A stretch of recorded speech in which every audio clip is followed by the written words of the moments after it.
Some WWE matches are remembered for their epic performances, but others are remembered for the controversy that surrounds them.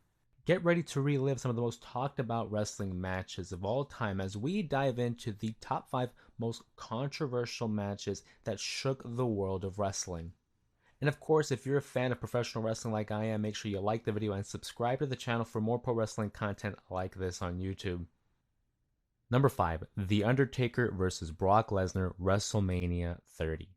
For decades, fans wondered if The Undertaker's undefeated streak at WrestleMania would ever end, and if so, who would be the one to conquer the dead man? In 2014, The Undertaker was heading into WrestleMania 30 with a win-loss record of 21-0 and was aiming to add Brock Lesnar to that list. For years, many believed if the streak were to end, it should be at the hands of a young up-and-comer who would benefit from such a push. So you could imagine the shock on everyone's faces when the bell rang and Lesnar was declared the winner.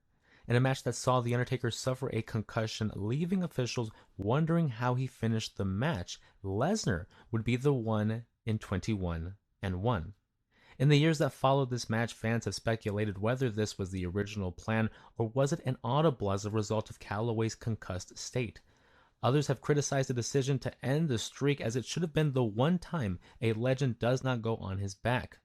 What followed WrestleMania 30 would be the rise of Brock Lesnar to the Beast incarnate that would win several world title reigns, and as for The Undertaker, it became evident that the quality of his matches began to decrease over the last few years of his career.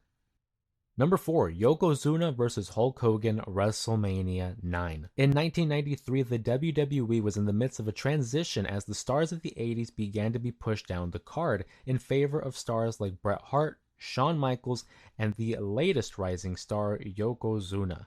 The main event of WrestleMania that year saw the winner of the Royal Rumble, Yokozuna, defeat WWE Champion Bret Hart for the title. It was a clear step in a new direction for the company. However, what followed leaves fans puzzled, confused, and some just outright annoyed. Hulk Hogan, who had already competed in a match earlier in the night, saunters down the ramp and comes to the aid of Bret Hart, who then encourages Hogan to go after the new WWE champion.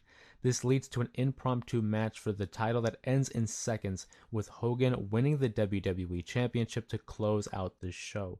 In an effort to send the crowd home happy, the WWE undermines the title win for Yokozuna and essentially went back on the progress that was made following the steroid trial, which Hogan was caught in the middle of.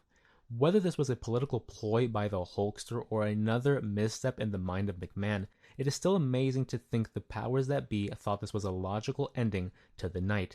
Oh yeah, and Hogan, he'd be gone from the company in mere months.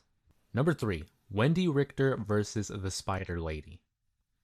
During the mid-1980s, the WWE was enjoying a boom period that saw the company expand to a wider audience. With celebrities like Mr. T and Cyndi Lauper involved, it gave new fans an opportunity to invest in some of the new stars of pro wrestling. One such star was Wendy Richter, who, after winning the women's title, was enjoying her newfound success. It is said that backstage disagreements, contract disputes, as well as other issues factored into the fractured relationship between Richter and McMahon, but what follows is considered to be the original screwjob.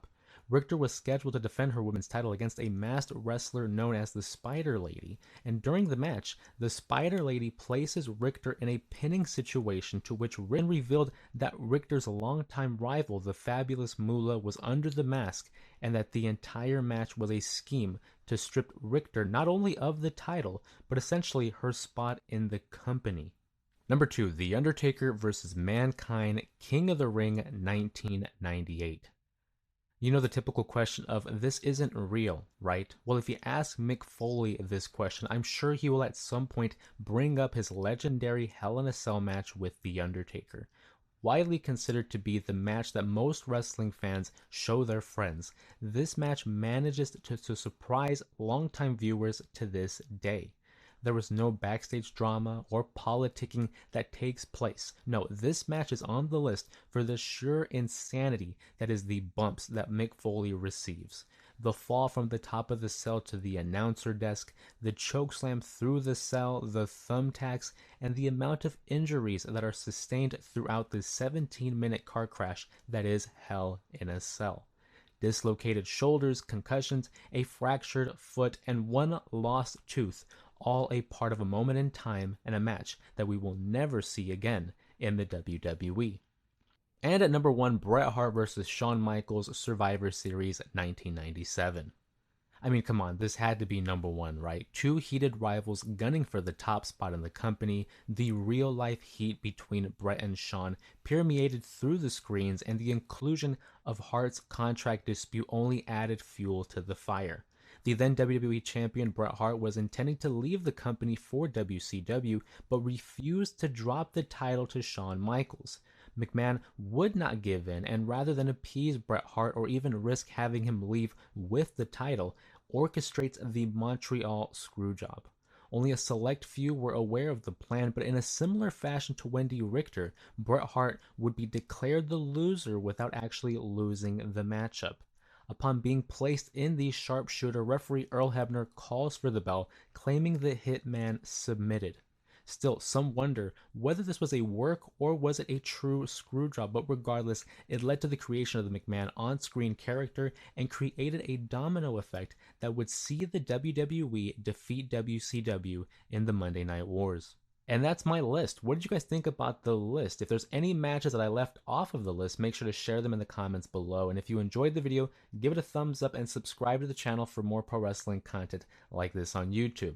Of course, my name is Jose Ramos Jr. Thank you for hanging out with me in today's video, and I'll see you guys next time.